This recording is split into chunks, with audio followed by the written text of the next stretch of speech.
Olá a todos, sejam bem-vindos ao nosso canal. Eu sou o Daniel. Meu nome é Isabelle. Meu nome é Felipe. E nós estamos aqui hoje com o tema Uma Luz na Escuridão. É o 11º tema da lição Libertação, o quarto trimestre de 2020. Nós estamos chegando no finalzinho, né? São apenas essa e mais 2 lições. E agora nós vamos sair um pouco da linha do tempo, né? Porque nós pegamos da lição 1 até a lição 10, desde a saída do povo do exílio babilônico até a reconstrução de Jerusalém. Agora nós vamos voltar uns 200 anos antes do cativeiro babilônico para estudar as profecias, principalmente de Isaías, acerca de um Messias que viria e seria não apenas a esperança de Judá, mas a esperança de todo mundo. Exato. Nós vamos começar então, dando a introdução da lição, com o texto-chave que a Isa vai falar aqui pra gente. O texto-chave se encontra em Isaías 40, 31, e diz bem assim: Mas aqueles que esperam no Senhor renovam suas forças, vão alto como a águia, correm e não ficam exaustos, andam e não se cansam. Essa é uma das promessas mais lindas que nós encontramos na Bíblia, né? Inclusive, a Isa vai ler aqui pra gente, no comentário bíblico adventista, tem um comentário que fala sobre isso na lição de segunda-feira. Pode ler, Isa. Uma bela visão da natureza é de uma águia planando no céu, cada vez mais alto, sem esforço aparente.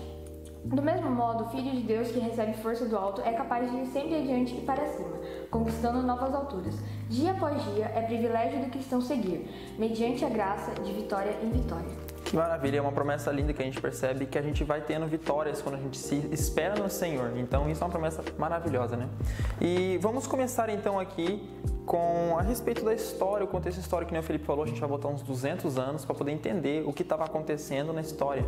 Então, a gente sabe que através dos séculos ali, Adão e Eva, eles tinham a promessa, eles receberam a promessa de que viria um Messias para que pudesse cobrir ali os pecados deles. Ou seja, Adão e Eva pecaram, a gente sabe que o salário do pecado é a morte, mas para eles serem livrados disso, alguém inocente teria que pagar o preço. Então, Jesus, naquele momento no Éden, ele já colocou para eles o símbolo, que era o quê? Cordeiro. O cordeiro. Então, Adão e Eva tiveram que sacrificar o cordeiro. A partir de então, eles entenderam o contexto que Jesus estava querendo dizer com a morte do cordeiro. Então eles já passaram a ter esperança. Uma outra coisa que Jesus ele fala, que está lá em Gênesis 3,15, que fala bem assim: porém inimizade entre você e a mulher, ou seja, ele falando para a serpente, né?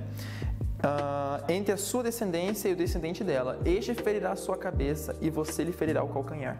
Então aqui vocês percebem que Adão e Eva eles tiveram uma esperança a respeito da libertação do pecado e também da destruição do mal. Então foi uma coisa linda que deu a eles aí muito ânimo.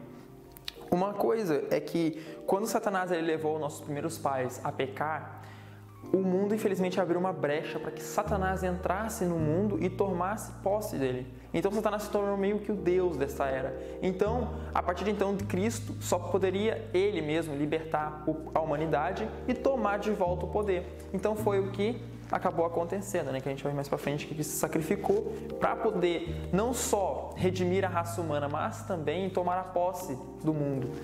E através também dos anos depois aí que veio essa promessa ela ficou ainda assim, vamos supor, ficou queimando no coração de algumas pessoas, porque pessoas como Adão, Sete, Enoque, Matusalém, Noé, Sem, Abraão, Isaac e Jacó foram pessoas que Deus ele usou para que pudesse manter ali vivo a promessa de que viria um Messias. Então Deus usou essas pessoas. Inclusive, aqui vem falando assim, lá em Gênesis 12:3, fala bem assim: por meio de você, ou seja, Deus ele falando para Abraão, por meio de você todos os povos da terra serão abençoados. Então, aqui vocês percebem que Abraão ele foi fiel, e Abraão está sendo citado aqui nessas pessoas que levaram avante a promessa, a pessoa que manteve viva a promessa de que viria o Messias. Inclusive, Jesus ele faz um comentário a respeito de Abraão, lá em João 8,56, desculpe, e ele fala bem assim: Abraão, pai de vocês, regozijou-se porque veria o meu dia, ele viu e se alegrou-se. Aqui fala que uma coisa interessante é que Jesus, ele já havia sido lembrado por Abraão, e lá na frente Jesus ele cita ele ainda, olha, Abraão ele se lembrou de mim naquela época, ele também ajudou a propagar a promessa de que viria o Messias. E uma coisa interessante é que as pessoas elas ouviam atentamente todas as promessas ali, e elas ficavam felizes, mas ao mesmo tempo elas ficavam com o coração quebrantado, porque elas saberiam o peso do pecado nas costas de Jesus, ou seja, o que ele pagaria por isso.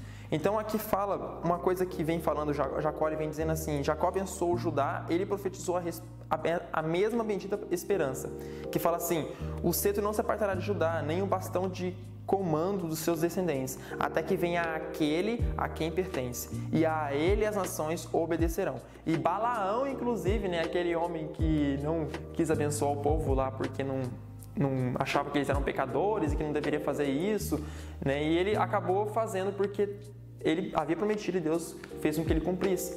E Abraão também profetizou falando, uma estrela surgirá de Jacó, um cetro se levantará de Israel. E além desse também, Deus por meio de Moisés utilizou aí as leis, né? E além disso, Moisés também já estava sabendo da promessa que viria futuramente, que era quem? Jesus. E é interessante lembrar, no Você Sabia, de terça, fala que Isaías viveu 200 anos antes do exílio babilônico. E as profecias sobre Jesus já tinham há 700 anos escritas, falando que ele voltaria, que ele viria, no caso, e salvaria o povo do pecado que vive o mundo. Exatamente. Olha que interessante, né? 700 anos. Imagina uma profecia se mantendo viva 700 anos. E até hoje a gente tem a profecia da segunda volta, né? Que faz muito mais do que isso. E ainda está vivo por quê? Porque existem pessoas sinceras de coração, pessoas que buscam conhecimento e pessoas que têm sede da verdade e que também, claro, buscam espalhar isso para outras pessoas, né?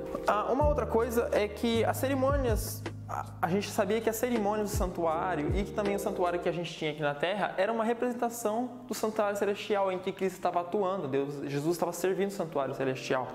E a gente percebe que aqui fala assim, uma coisa interessante é que quando os filhos de Adão, e Adão inclusive estavam fazendo sacrifícios a Cristo, a Deus, e isso daí mostrou, Satanás ele ficou olhando que haveria uma relação ali entre os seres humanos e Deus. Aqui fala assim, quando Adão e seus filhos começaram a oferecer sacrifícios ordenados por Deus, que representavam o Redentor que um dia viria, Satanás reconheceu neles um símbolo de forte relação que há entre a terra e o céu.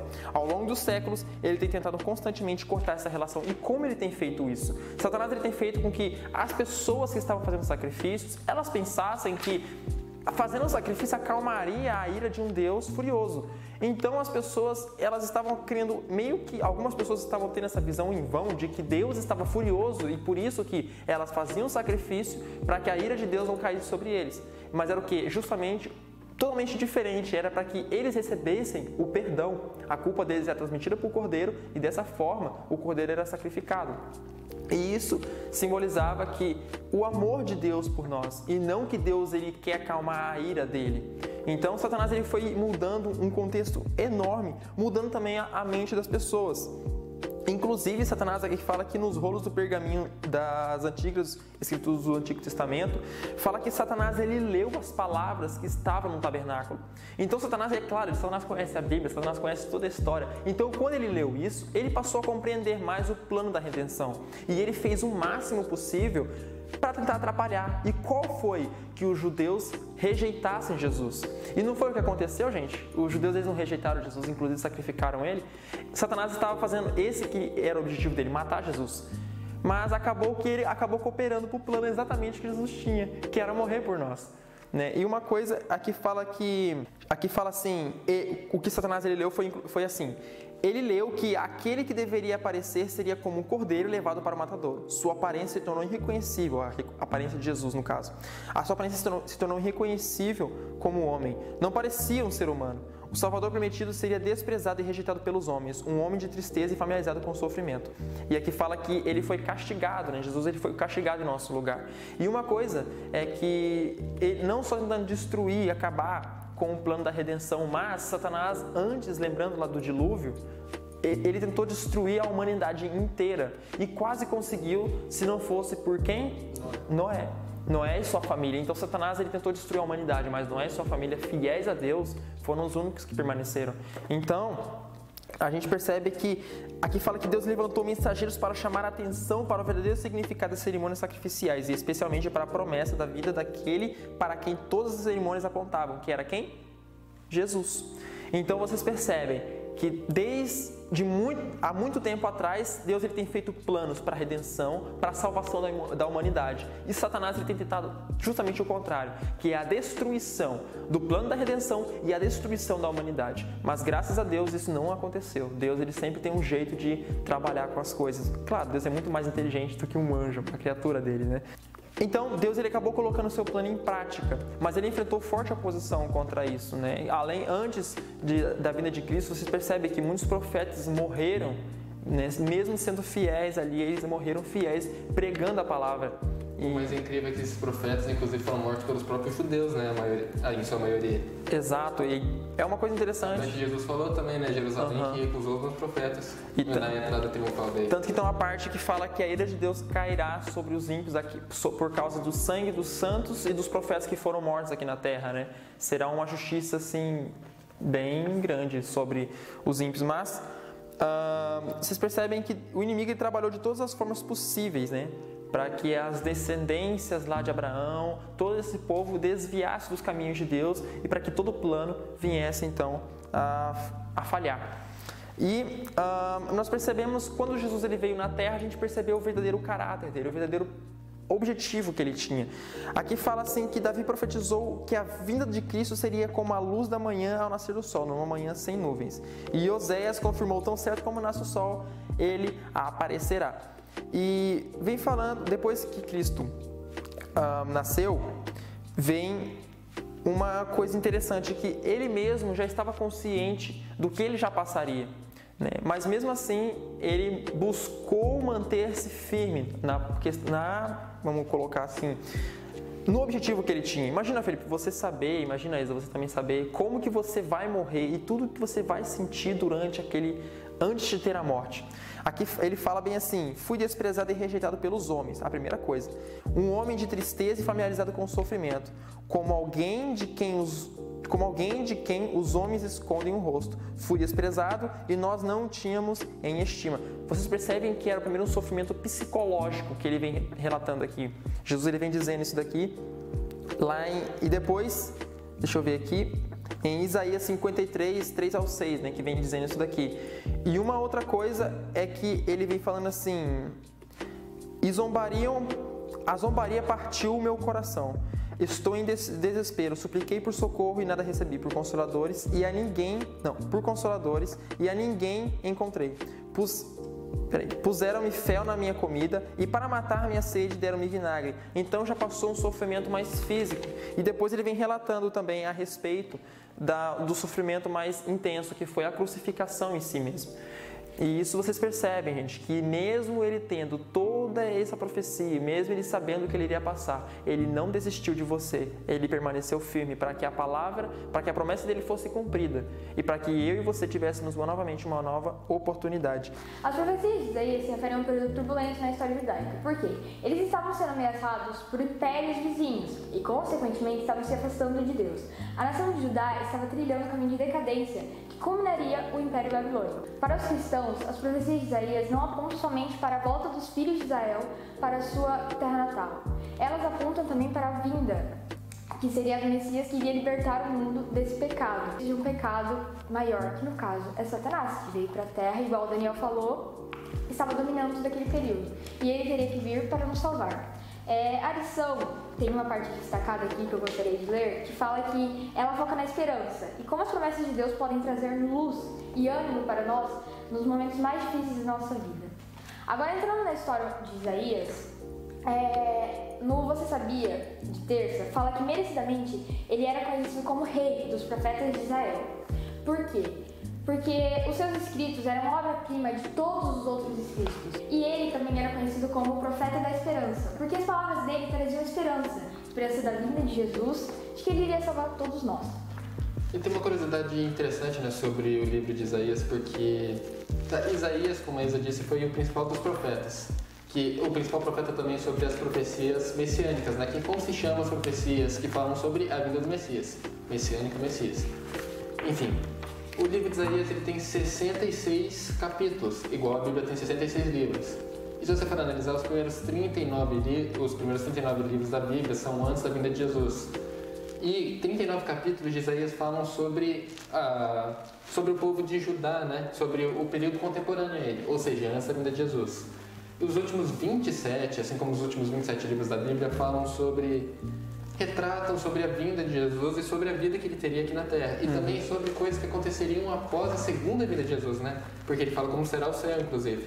E, sei lá, é interessante ver que muitas pessoas, inclusive, chamam o livro de Isaías de mini-Bíblia, né? Uma última curiosidade que eu gostaria de trazer é que Jesus, o Messias, também era retratado com as vestes da justiça. E essas vestes, elas representam um compromisso divino com a justiça, obviamente, com a verdade, integridade e fidelidade. E ele espera que nós, os seus filhos, usemos as mesmas vestes que ele, e façamos um compromisso divino com essas bases para ter uma relação saudável com Cristo. Assim como os escritos de Isaías eram uma forma de uma luz no meio da escuridão e meio ao povo judeu, os escritos também são para nós, isso, como a Isa disse. Porque nós acreditamos que o Salvador viria para nos libertar do pecado. Inclusive, uma das funções dele, uma das atribuições, deveria ser tirar coisas humanas que os próprios humanos colocaram, que tornaram a lei mais pesada para as pessoas seguirem. Como nós vemos principalmente com os fariseus em relação ao sábado, né? Que haviam muitas regras acerca do sábado que eram totalmente contra o que a lei de Deus falava, contra o que a Torá falava. É que fala que o Espírito do Senhor repousará sobre ele, o Espírito que dá sabedoria e entendimento, o Espírito que dá conselho e poder, o Espírito que dá conhecimento e temor do Senhor. Com retidão julgará os necessitados com justiça e tomará decisões em favor dos pobres. Isaías 11, 2-4. E uma fonte deveria ser aberta para purificá-los do pecado e da impureza. Zacarias 13:1. Os pecadores deveriam ouvir o abençoado convite. Deem ouvidos e venham a mim. Ouçam-me para que sua alma viva. Farei uma aliança eterna com vocês. Minha fidelidade prometida a Davi. Ou seja, Jesus, ele viria para nos libertar das correntes que nos prendem. Ele viria para trazer esperança para todos os que estavam sendo oprimidos, tanto pelas forças malignas como pelos próprios seres humanos. E essa foi a função dele, foi para isso que ele veio. E aqui também fala sobre que, como pastor, ele cuida de seu rebanho, com o braço junto aos cordeiros os carregados no colo, conduz com cuidado as ovelhas que amamentam suas crias. Isaías 40:11. Os desorientados de espírito obterão entendimento, e os queixosos vão aceitar a instrução. Isaías 29:24. Tanto é que era a esperança do povo de Judá naquela época. Tanto é que Ageu se referiu a ele como o desejado de todas as nações, que é inclusive o nome de um livro de Ellen White, que vai ser o próximo que a gente vai ler, inclusive, que a gente vai estudar ano que vem. E Jesus era a esperança de que o povo judeu tinha naquela época. Até porque eles acreditavam que o Messias seria alguém que viria para libertar ele dos povos que oprimiam eles aqui na Terra, né? Que já foram os babilônicos, foram os persas, foram os gregos, foram os romanos, na época de Jesus eram os romanos, inclusive. Mas não, tanto é que Ageu, que sabia que ele não seria apenas dos judeus, dizia que ele era o desejado de todas as nações. Ou seja, ele viria para salvar o mundo inteiro. Mas ele viveria em Judá, é claro, porque o povo escolhido de Deus era o judeu. E também todo mundo que lia as escrituras sabia que ele nasceria em Belém. Até porque os 6 magos, os pastores sabiam que ele nasceria em Belém. Porque estava em Miqueias 5:2, que o filho de Davi deveria nascer na cidade de Davi. Ou seja, virá aquele que será governante sobre Israel, e suas origens estão no passado distantes, em tempos antigos. Bom, então vocês percebem aí que a promessa, né, da vinda de um Messias era uma esperança, a única esperança da humanidade, né? Tanto que tem uma frase que fala assim: o que o oxigênio é para os pulmões, assim é a esperança para o significado da vida. O que seria uma vida, Felipe, sem uma esperança? O que seria de nós aqui hoje sem uma esperança? Por que nós estaríamos aqui? Será que sem uma esperança a gente praticamente poderia já morrer, então? Não tem um sentido disso. Exatamente. Então, a nossa esperança hoje é que o Messias, ele já veio, ele já pagou o preço por nós e ele ainda virá. E tem uma outra frase também que está na seção Contra os Olhos que fala bem assim: 3 grandes coisas essenciais para a felicidade nesta vida são algo para fazer, algo para amar e algo pelo que esperar. Que também é algo assim que o que nós estamos esperando hoje? A volta de Cristo. A segunda volta de Cristo, exatamente. E uma pergunta que eu quero deixar para vocês que estão assistindo esse vídeo hoje a gente está aqui numa aventura de fé. Nós estamos vivendo pela fé.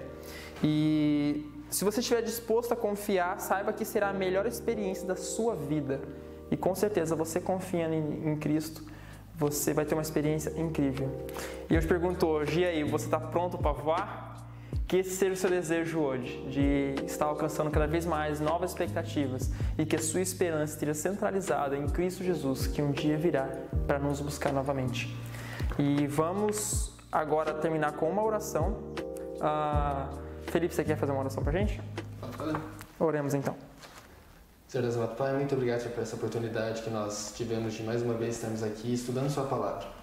Que o Senhor possa nos mostrar que, assim como foi prometido que Jesus viria pela primeira vez, o Senhor virá a segunda vez também. Assim como a esperança pairava sobre o povo de Judá, que ela também possa pairar sobre nós. E que nós possamos levar adiante, assim como os profetas como Isaías levaram a mensagem da primeira vinda, que nós levemos também a mensagem da segunda. Isso que eu te peço, também te agradeço, em nome de Jesus. Amém. Amém. Amém. Então é isso, galera. Não se esqueçam de se inscrever no canal, deixar o joinha e compartilhar com seus amigos se você quer que veja essa lição, que você quer que... Tipo assim, se você lembrar de alguém, encaminha pra essa pessoa que precisa ver esse vídeo. Exatamente. Se inscreva também, ativa as notificações, que é muito importante, compartilhe. E nós, ao longo da semana, vamos estar passando também algumas coisas interessantes a respeito de uma publicação no Instagram que fala sobre a lição. Então a gente vai estar atualizando a página sempre aí. Fiquem ligados e até a semana que vem. E lembrando disso, nos sigam nas outras redes sociais. Com certeza, guys. Tchau!